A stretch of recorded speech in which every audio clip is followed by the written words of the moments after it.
होता. त्यावेळी अनेक परकीय सत्ता महाराष्ट्रात धुमाकूळ माजत होत्या. मुघलांच्या कैद्यात लाखो मराठी सैनिक खितपत पडले होते.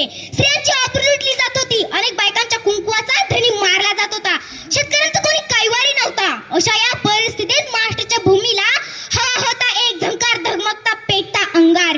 अखेर ती वेळ आली. सह्याद्रीने गर्जना केली. 19 फेब्रुवारी 1630 रोजी शिवनेरीवर एक तारा चमकला. जिजाऊंच्या पोटी शिव जन्माला मानाचा मुजरा करते छत्रपती शिवाजी महाराजांना, ज्यांनी मराठी मातीत भगवा झेंडा रोवला. शिवाचा जन्म झाला आणि गेल्या कित्येक वर्षापासून अंधारात ताटपणाऱ्या महाराष्ट्राच्या माथ्यावर जणू प्रकाशाचे किरण पसरू लागले.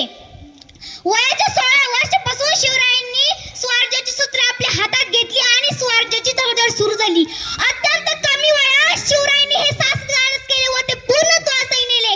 त्यासाठी त्यांनी पुणे, मावळ यासारख्या आसपासच्या प्रांतात स्वतः फिरून तेथील परिस्थिती जुळून घेतली.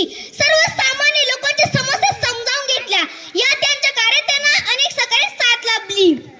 तानाजी मालुसरे, बाजी प्रभू, शिवा काशीद, मुरारबाजी, येसाजी, नेताजी यासारख्या अनेक संघटनांनी लढाईच्या काळात शिवरायांसाठी आपल्या प्राणांचे बलिदान देताना मागे पुढे पाहिले नाही.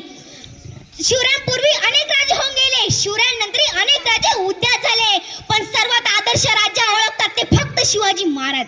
याचे कारण आहे त्यांच्या स्वराज्याबद्दल असलेले प्रेम, निष्ठा, पराक्रम व निष्कलंक चारित्र्य. शेतकऱ्यांच्या भाजीच्या देठाला हात लागता कामा नये.